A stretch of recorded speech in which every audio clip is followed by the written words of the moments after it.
My name is Dainhen Butler, Certified Anger Management Specialist. If you have not subscribed, please hit the subscribe button. On a week-to-week basis, what I'll do is I'll touch on various topics in reference to anger management, but not just from an anger management perspective. We'll dig a tad bit deeper in how it actually affects you on a day-to-day basis. This week's topic will be solely referencing around ignorance. And the reason it'll be around ignorance is because I'm finding that with a number of my clients that the vast majority of people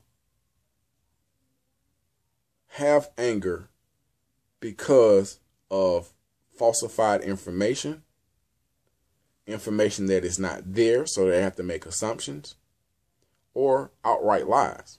Think about what angers you. Think about what could really make you, go there with an individual. And for the most part, it's a misconception.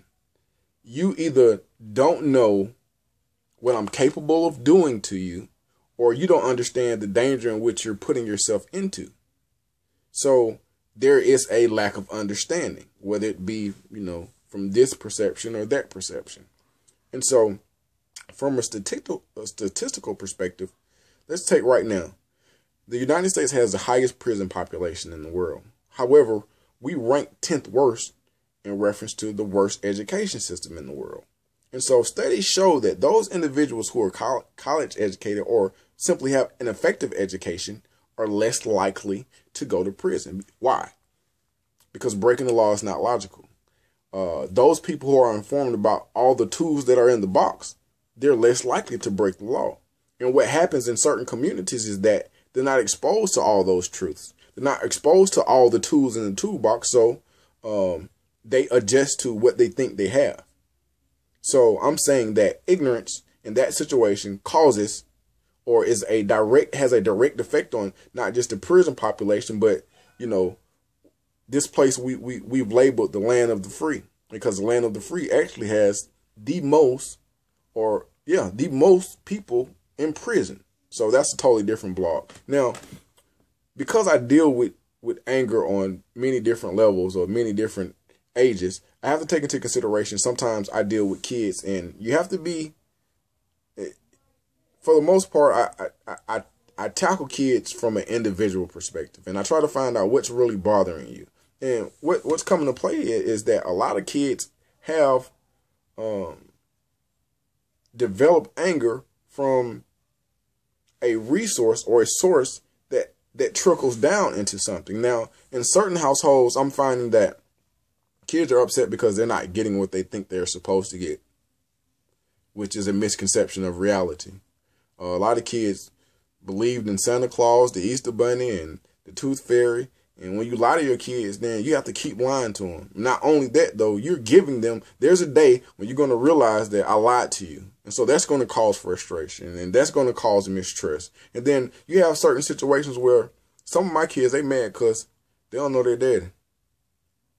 Or their dad is not, doing what they think he's supposed to be doing. Or there's not enough food to eat. Or the neighborhood that they live in is, poverty stricken.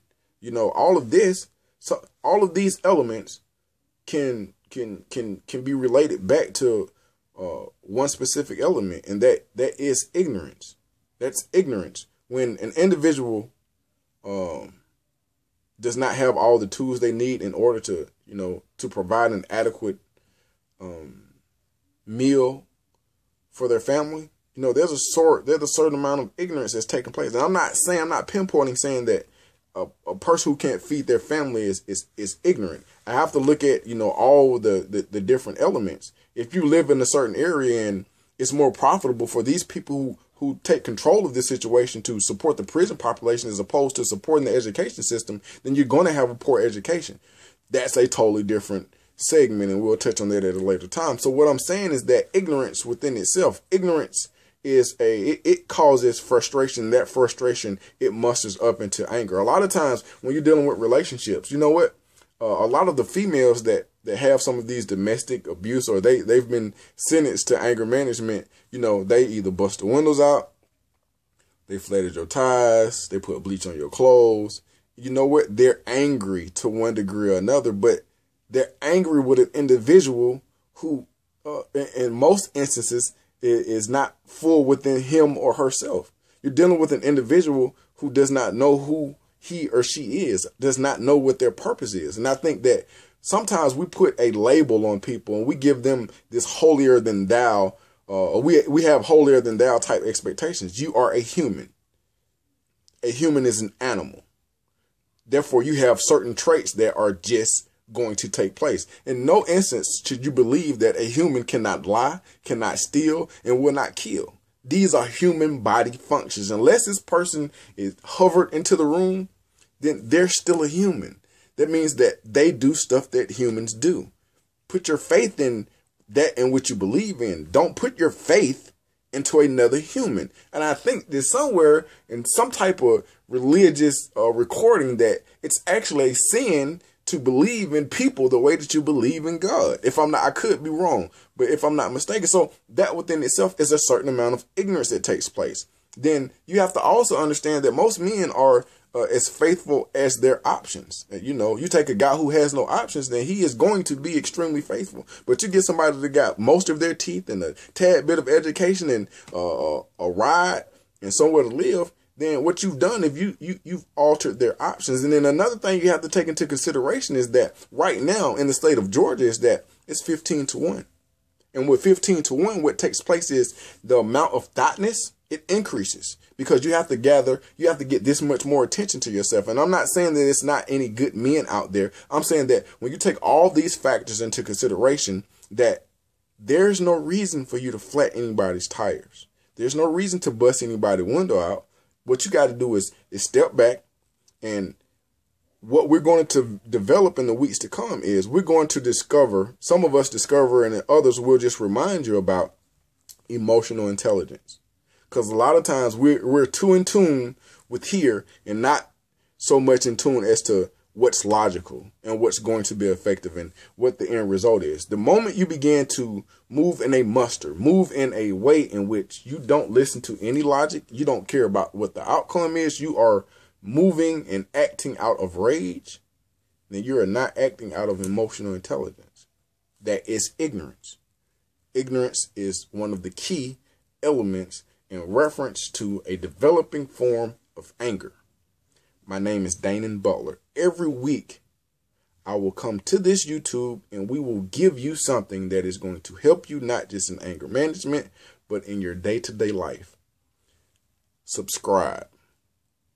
What I'm going to give you is going to be extremely effective. I'll learn as we go along. You'll learn as we go along. We'll build and we'll go deeper into some of the subjects because this emotional intelligence is key. But also, a lot of times we don't understand some of the elements that are set up before us. Like, for an example, and then I'll close, is that those individuals, at one point in time, slavery was blatant. It was blatant. And let's say in 1865, slavery supposedly ended.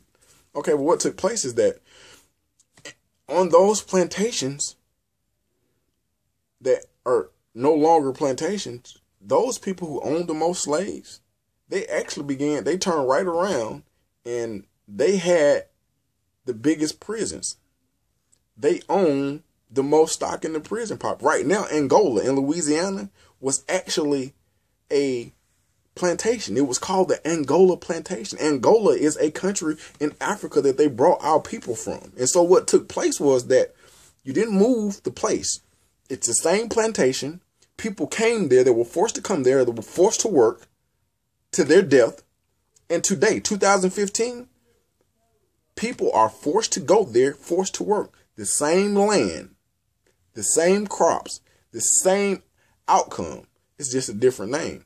And I'm not saying that, I'm not this big conspiracy theorist, because it's very evident as to what's taking place and how it's taking place and who's responsible for it and who is actually, benefiting and who's being used. That has not changed. And so what we want to begin to embrace is, Let's operate from truth. When you're able to operate from truth, when you're able to deal with what's really going on, when you have a more realistic perception as to what's taking place, then you're going to be less angered and more energetic in trying to find solutions. One can't find solutions for something that he's not effectively informed about. And it's just that simple. So subscribe, tune in, Facebook, tweet.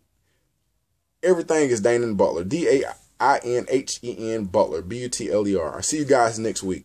Also, man, leave a comment. Let's build together, man. If you got something you want me to touch on, or if you just got some input for me and I can build on it and I can give it to somebody else, it's just a more powerful movement, and it's just that simple. So we all we got, man. Let's get it done.